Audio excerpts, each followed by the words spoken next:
Salut tout le monde, j'espère que tout le monde va bien. Aujourd'hui, nous allons parler de la fameuse société Blockstream fondée par Adam Back, le fameux cypherpunk, le fameux Satoshi Nakamoto pour certains. Aujourd'hui, nous allons parler de cette société qui a été fondée par Adam Back en 2014. Adam Back a fondé Blockstream en 2014 et qui est devenu public en 2015. Aujourd'hui, elle emploie la plupart des développeurs clés du noyau du Bitcoin quand même, ce qui lui confère un contrôle considérable sur le développement du cœur du Bitcoin et l'équipe principale du développement. Il est important de noter que Blockstream n'est pas une fondation à but non lucratif. Je répète, il est important de noter que Blockstream n'est pas une fondation à but non lucratif. Elle ne dépend pas de dons de la communauté. Elle n'est pas autofinancée non plus.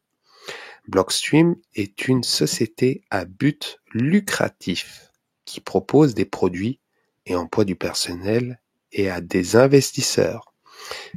La question qui se pose est la suivante. Comment une entreprise à but lucratif peut-elle tirer du profit du développement du Bitcoin, d'une crypto-monnaie décentralisée peer-to-peer conçue pour éliminer les intermédiaires et les profits associés? Je répète ma question. Comment une entreprise à but lucratif peut-elle tirer du profit du développement du Bitcoin, d'une monnaie peer-to-peer conçue pour éliminer les intermédiaires et les profits associés? La réponse réside dans la création de solutions supplémentaires. Adam Back, le PDG de Blockstream, a expliqué que Blockstream prévoit de vendre des sidechains aux entreprises, en facturant des frais mensuels fixes, en prélevant des frais de transaction et même en vendant du matériel associé.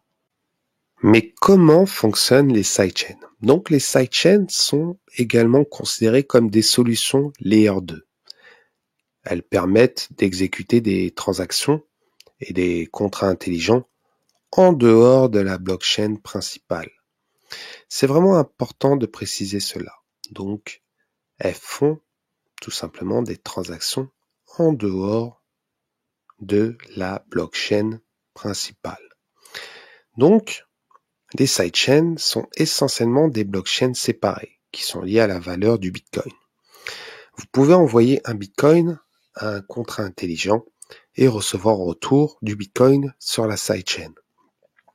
Ces Bitcoins sur la sidechain peuvent différer du Bitcoin de diverses manières. Elle peut offrir par exemple des capacités de contrats intelligents améliorées, des transactions instantanées ou des fonctionnalités d'anonymat, comme le Lightning Network prévoit.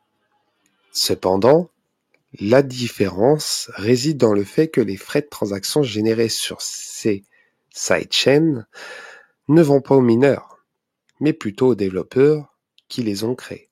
Cela soulève des inquiétudes importantes, car si ces sidechains rentables comblent les lacunes des capacités de base du Bitcoin, plus le Bitcoin est capable de faire des choses par lui-même, moins les sidechains seront nécessaires.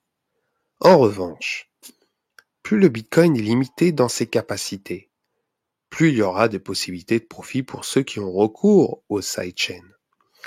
Blockstream ne tire donc pas de profit de fonctionnalités de base du Bitcoin sur la blockchain principale, mais de ses limitations, tout en contrôlant son développement. Donc cela pose des conflits d'intérêts évidents. Si Bitcoin pouvait se mettre à l'échelle parfaitement sur sa propre blockchain, offrant des transactions instantanées, fiables et bien sûr des capacités de contrats intelligents généralisées. Donc il n'y aura pas besoin de sidechain ou de couches supplémentaires. Blockstream n'aura alors aucune source de revenus et pourrait éventuellement échouer. D'un autre côté, si Bitcoin ne peut pas évoluer sur sa propre blockchain, avec des temps de transaction imprévisibles, des frais élevés ou des capacités de contrats intelligents, il y aura d'innombrables opportunités de profit liées aux limitations du Bitcoin. Depuis 2015, nous pouvons constater que les tailles des blocs du Bitcoin n'a pas été augmentée. Il y a eu division dans la communauté et ça a poussé à un fork du Bitcoin. De plus, on peut constater que les frais de transaction sont volatiles, que les délais de confirmation ne sont pas fiables et que les transactions instantanées sans confirmation ont été supprimées. On peut estimer aussi que les opcodes permettant les contrats intelligents ont également été supprimés. Tout progrès direct sur la blockchain principale du Bitcoin a été interrompu étrangement, à l'exception des mises à jour de comptabilité pour l'intégration de couches supplémentaires telles que Liquid et le Lightning.